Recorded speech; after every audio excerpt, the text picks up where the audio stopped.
Welcome back. Welcome in. It's Country Roads Confidential at earsports.com. It's a Paramount podcast. I'm Mike Casazza here with several minutes left in the fourth quarter. Chris Anderson, West Virginia is going to lose decisively on the road against Kansas. Where do we begin? We begin at the quarterback, I think, Yeah. right? Can I ask you this? Mm-hmm. Worst worst outcome, a score, whatever, and let's just take injuries out of it. When you look at where they were 7 nights ago and who was in charge of that comeback and the mood that put everybody in. To be here again, it's almost like two losses in one. Yeah, I mean, you never want to have a quarterback controversy ever. You don't want it to carry over multiple weeks. You don't want to carry it into the season. And then I don't know, and maybe people thought it was over, quote unquote, with the win over Pitt. I mean, Nico did his job, brought him back to beat Pitt, which is and obviously a big deal. And I think that bought him a long leash, and that leash is gone again. I think we're right back where we were discussing this. West Virginia is right back where they are, trying to figure out what the answer is. I mean, Khalil Wilkinson as QB3, by the way. Yeah. I mean, I don't know if that matters, but I think that was more like a hey, screw it. We're down 30. Let's just give it a shot, see what this kid can do. But I don't know. Yeah. I mean, this is as bad as it can get. Again, not even counting the injuries, not even counting, losing by 30, but having to deal with a quarterback controversy again. This now you're a third of the way into the season.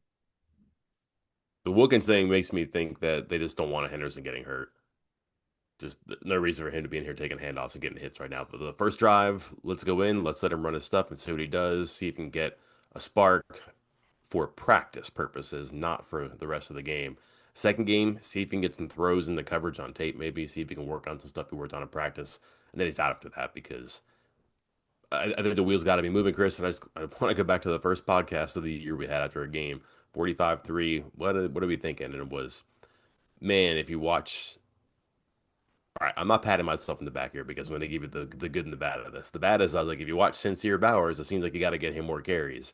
If you watch Jalen Henderson, it looks different. And I wonder if Rodriguez is going to be able to resist the urge of getting the ball to his speedy playmakers because you could just tell Bowers to a lesser extent, but still um, Singleton maybe over Gallagher and definitely Henderson over Markio. It just looks different when they have the ball and they're moving. And I wondered how he'd be able to fight that temptation and maybe reconcile it too, like getting them into games or getting them into packages. This is the most they've used Singleton tonight, for sure. The Bowers probably definitely the most they've used him, and then Henderson. It just seems like you've seen so many drives and so many games now where they can't score because it just takes forever to move the ball. They can't pass protect. It's taking them 8 and 10 and 12 drives to get into, or plays to get into scoring territory. And what does Henderson come in and do? He rips off a 30-plus yard run. He runs for 77 yards. They had 34 yards all game rushing before he came in. And it's not that he's the elixir there, but you have that ability to do something with him where you can run. And Markio gets into trouble tonight. Now, listen, I'm not going to qualify all these statements. It's not all his fault. Line's brutal. Offensive line's brutal, and they're just getting attacked by defensive lines now. Um, However, there's no escape hatch for him. It takes him a long time to it takes him a long time to get the engine going and get moving again. And Henderson's just different. He looks to run first when he's in danger. Maybe looks to run first before he's in danger. What do you do now? I don't know if he's your starting quarterback or if they go to a full blown platoon, but I kind of feel like you've gotten Marquio's lengthy evaluation here.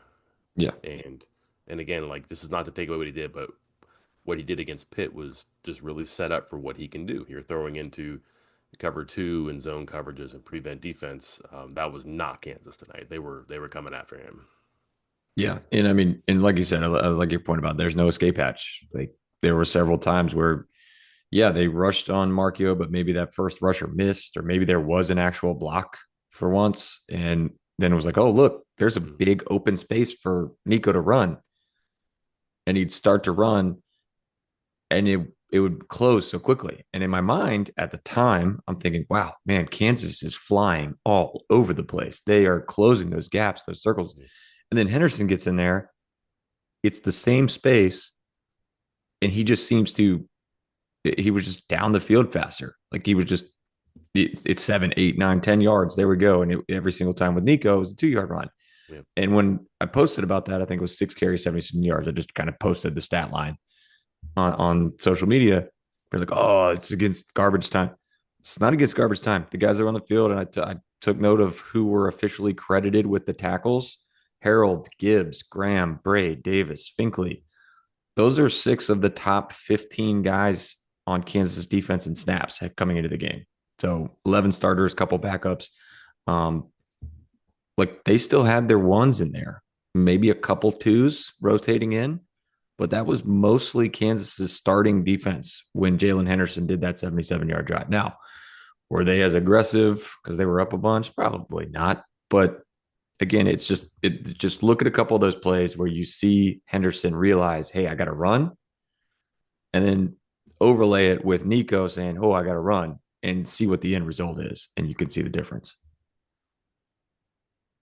Same five on the offensive line until Landon Livingston gets hurt. No subs, and I'm not sure who's playing right now, but I'm guessing it's a second team line with Wilkins. But I don't, again, I don't know how long you can look at this and say these five will be the ones that get us to where we want to go. The thing about quarterback is you can change the quarterback, and that's the magic wand. It can touch different positions and make everybody better. Your mobile quarterback can make your offensive line better, for example.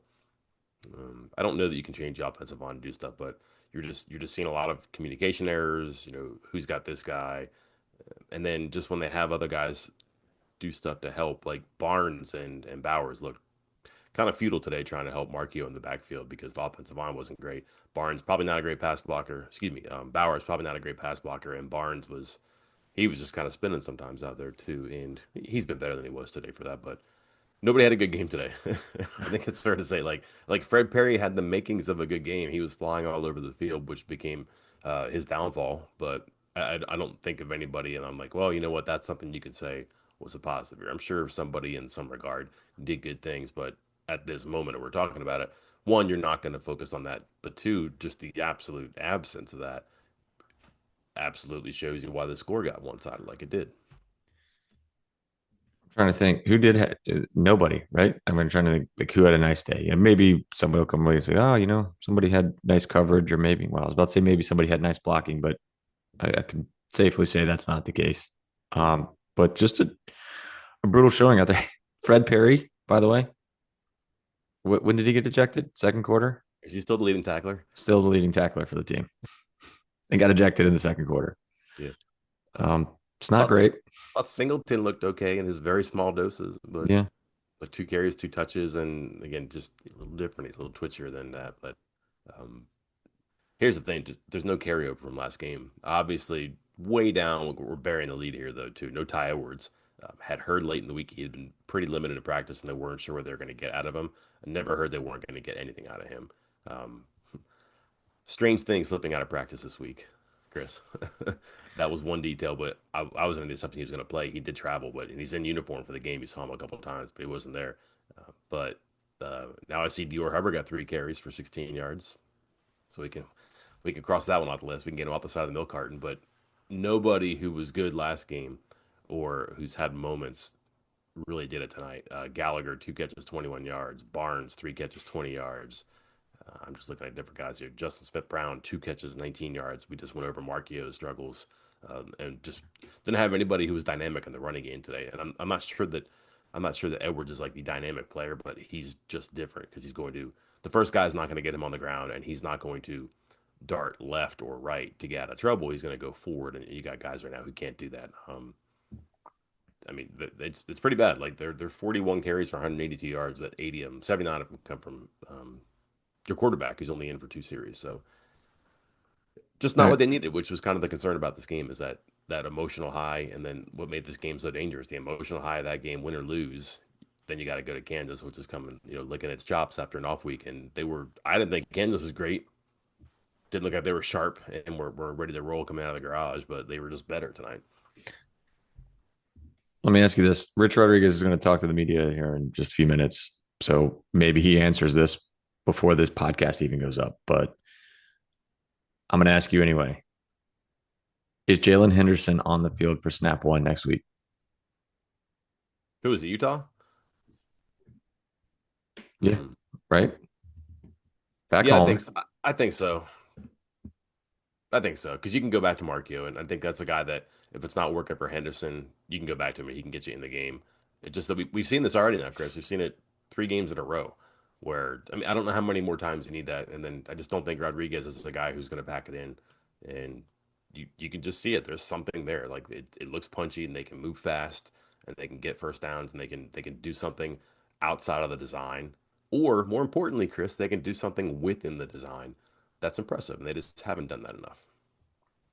Do you see the stat? They were like I forget what it was, but only like 31% of their drives have scored points, and Yeah. that was before they started with 6 straight punts I was or I seven mean, straight punts, I think. they went with the 6 punts and I immediately asked Chat GPT what's the record for most punts in a WVU football game? And it had the right answer. I looked up the record book as well just to confirm. It was 13 back 13. in Oh, 1973 against Penn State. Um, and I thought maybe you could get the most punt yardage, but then I forgot 1994 Nebraska, um, 540. It was like 9 punts for 541 yards. It's like, oh my god. one of them went about 95 yards Yeah, though. that's what I was like. That boosted it a little bit, but as soon as I saw the date in the game, I was like, oh yeah, forgot about that. That's the 95 yarder. Uh, we went final, Chris, 41-10. Mm-hmm. The average distance on a Kansas touchdown tonight. Do you want to guess? Is it between the 40s? Is that what you just kept saying? Between the 40s 100 times? No, 48.6 yards. So Okay. technically, yes. But Yeah. the touchdowns, well, there's a 7 yard touchdown that really ruined it for us. But 41, 39, 94, and 62 yards plus seven. And that was really the principal drive of the game where Kansas is like, we got this. Um, we're just going to jab. And Mark out the haymakers, and they went, what, 12 plays, 69 yards, 7 minutes off the clock. Yeah. Decided they were going to win the game there, and they did. And that put them up 34 Yeah. to That was the one where I think I tweeted like this felt like one of my daughter's games where you're up 30 and you're like, hey, no fast breaks, pass it 5 times. Like then you take a shot, take it easy ending because they were just I mean, I think they slowed it down, like you said, 7 minutes long. They were getting up to the line and then standing and waiting, snapping in the last minute. Pretty basic runs right up the middle a lot of times. Just that was just owning right there. Mhm. Turnovers 2-0 in favor of, I guess, in favor of Kansas, but Texas, excuse me, West Virginia turned it over twice. Interception and a fumble loss. West Virginia again, two more fumbles by Kansas. Kansas recovers both of them. Only 2 sacks, 5 tackles for loss for Kansas there. Yardage is going to be fairly even at the end, 387 to 324. Here's something we probably need to discuss, Chris, because it's already a thing. They are 3 for 15 on third down, 0 for 2 on fourth down. So end of drive downs, they're 3 for 17. 3 for 15 is a continuation of what's been just a really, really, I mean, mediocre is too nice of a word. Just a terrible third down attack right now. I think when we talked about the preview pod, when we talked about third down defense, I think we were both going to use it as our what are we going to talk about post game. Um, and I think I said, the Pitt game, it was 7.2 and Ohio was 7.3 or something like that. Today, 7.5 average distance to go on third down. That's not good. That's you're making it more difficult on yourself, and it's just continued not failure, continued failure on first and second downs. What it is like they're just not making good plays on the first side. They're not setting themselves up for success with later plays. What are they passing on third down? I think at one time I had them at 3 for 10, I think, on third down passing. And if you're in third and 7 plus, you're going to pass a lot. And 3 for 10 is not going to do it. Um, 3 for 11 for 37 yards passing on Yeah, third down. Chucky. Chris, was Kansas beatable tonight? Hmm. I mean, again, I think they not by West Virginia. No, I mean, I Okay. think there's some other That, teams that could that's beat them, but that's who we're talking about, of course. But I just think they looked amazing because they said their defensive coordinator. I bet if they interview him once he's done jumping into Nico Marchio's face and talking trash to him in the Was field. that him? That was him. So I got that confirmed from our Kansas site because I was like, who is this guy? There's a coach, and now everybody has 40 coaches, so I don't know who some of them are. And our Kansas guy was like, that's the defensive coordinator, by the way. It's like, oh my god. So um, he looked at it and said, this offensive line is terrible, and we're just going to attack it. And that's exactly what they did. Like, I mean, they didn't trick anything defensively. They didn't trick anything. They just attacked nonstop, moving downfield the whole time, trying to get to the quarterback. And West Virginia had nothing that could stop it. That's a personnel problem. That's not a scheme problem. That's a personnel problem. You just don't have the guys to get it. Um, and then on the other side, defensively, it was like for a while there, it was, hey, this defense is playing pretty well. Essentially, it was one blown coverage on a fourth down. Other than that, they were great. And then it just kind of went downhill from there. Again, I don't know what it is about Kansas's motion, pre-snap motion that they've been doing for a couple of years now. I know that was a big thing you talked about 2 years ago, I think, when you first brought it up. But West Virginia's changed personnel, they've changed head coaches, they've changed defensive coordinators, and it still seems to confuse the heck out of West Virginia when they're on defense because eventually they're just motioning and then making plays and guys running up open. I mean, like for instance, the one play, why is Jamari Robinson in coverage solo, like the only defender on an entire half of the field in pass coverage? Yeah. Like that's either, I mean, it's a good schemed up offensive play from Kansas. I'm just confused how Robinson ends up in that situation. I honestly, I think you tip your cap to Kansas there, and you just tell Jamori Robinson to be better. Just pin yourself to that guy. But I think that he's the bandit there. You're typically your end, your outside linebacker. He's one of the other there is going to be your backside contain guy, and they ran everything away from him, but he's not supposed to pursue. And I don't know if he took the bait a little bit and was chasing the ball because that looked everything like an option play, but the running back that he's supposed to be on is wheel routing up the sideline, and then all of a sudden that's tough for Robbins. That's tough for anybody. Yeah, That's just a good play. Like I think I said gorgeous in the thread because it was just a beautiful play in the right spot. Not between the 40s though. By the way, it was 39 yards I think. sorry, So bud. can't take credit for that one. That's too bad. But they have good stuff like that that can do it. But again, they scored a kickoff return touchdown.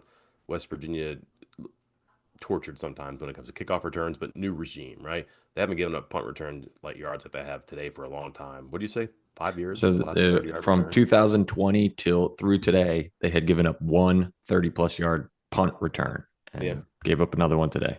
Defense had some moments for sure, but they're a bit of a high wire act too, where they want to get out the field, they want to get the ball back if they can, and they're not perfect. Like they're prone to get blown up sometimes, like which we saw today. They're going to make a mistake or they're just going to get tricked on some things, and then they just didn't have the constitution to stop that one drive. What like I said, 12 plays, 69 yards, 7 minutes off the clock. There were a lot of opportunities to get off there, but even even in patches, their tackling was really poor tonight. That's been the strength of times. There have been some players that they've dinged, and we've mentioned before, that have missed tackles. Fred Perry, Ashton Woods, Curtis Jones, guys like that have done it before, but it has been an epidemic. Tonight, it seemed like at every level or every side of the field, there was somebody who was missing a tackle in space in the open field. There were good moments, but they were by far outnumbered. And then, frankly, I forgot about their backup running back. Like we talked about how it was a two-man gang. It was just going to be Highshaw, who barely played. I guess he got hurt, and Daniels. But LaShawn Williams was a good player at Iowa not too long ago, who's on the Kansas roster now. And I mean, he just looked better than Highshaw did the first couple of games that I saw too. So they may have something there. And it might have been a game where it came together for them. It might have been an open week thing where they said, let's get LaShawn Williams. I'm not sure 20 carries or whatever he ended up with the time was the thing, but they got him involved early and they had to use him a lot. So some of that stuff happened, but I just look at Daniels who just missed a lot of stuff. I think he ends up 12 or 24, 138 yards. Just missed a lot of things high. Even completed passes were high, and the guy had to make a play on it. Put the ball in danger a few times. But dynamic with his legs. Like not a ton of rushing opportunities, but got a ton of yards and extended drives. And sooner or later, that just becomes really hard for defense to do anything with. And we're kind of going back to this. West Virginia doesn't have that. I think, as you noted, some of the space that Markio gets, I think defenses aren't worried about him running. Oh, And if they are, they're probably worried about the wrong thing.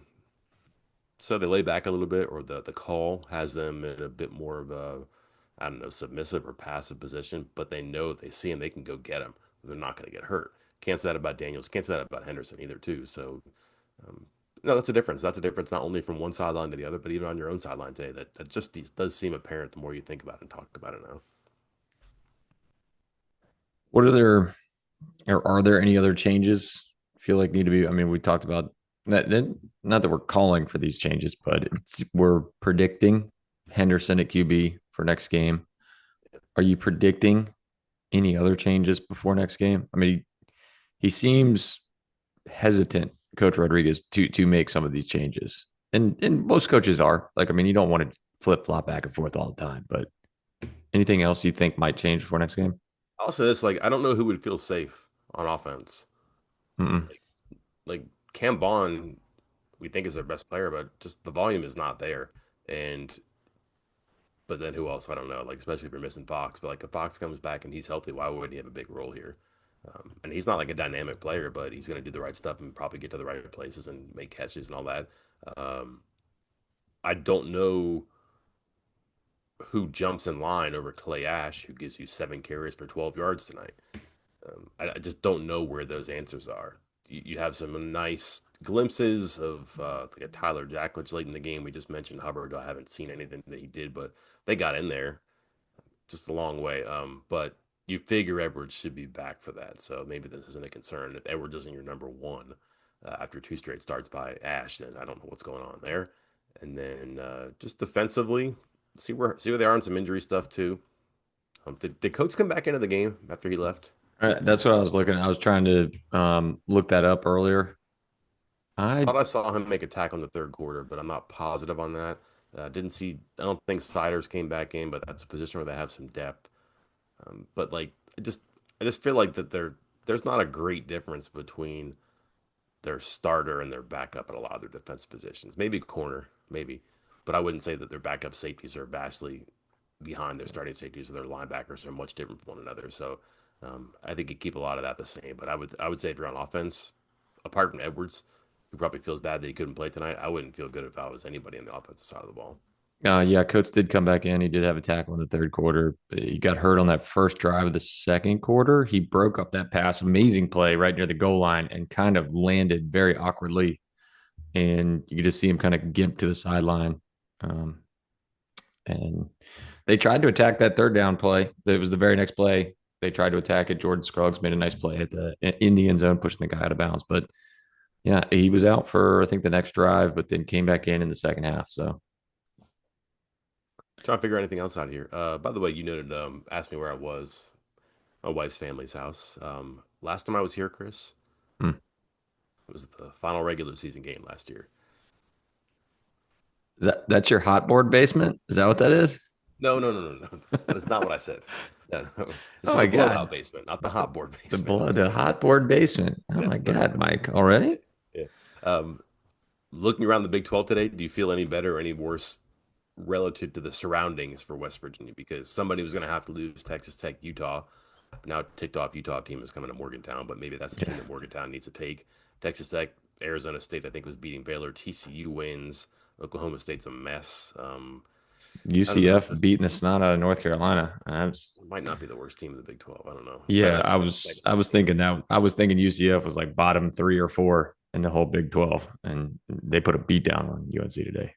Explosive on offense. They got a number of quarterbacks and just fast people who can make plays. Where again, I'm not sure. I'm not sure UNC is anywhere near there. They're going to be where they want to be, but Hmm. I think you probably realize that like it's going to be hard to scrape together the wins you need. You only need four, but like here you are. You're 2-2 now, so there's 8 games left. Can you win four before you lose five? Kind of what it comes down to at this point. I don't know where those wins are. I don't know how they're getting Yeah. there because they came in on a high here. Like they felt really good. We'll see how the week of practice went, but momentum is supposed to be good for something, and it wasn't good for much. Even when they had time to catch their breath, the second half kickoff is that's just indicative of where the team is at mentally. I think you kind of get a chance to take cover and to fix some things, and you go out and you give up.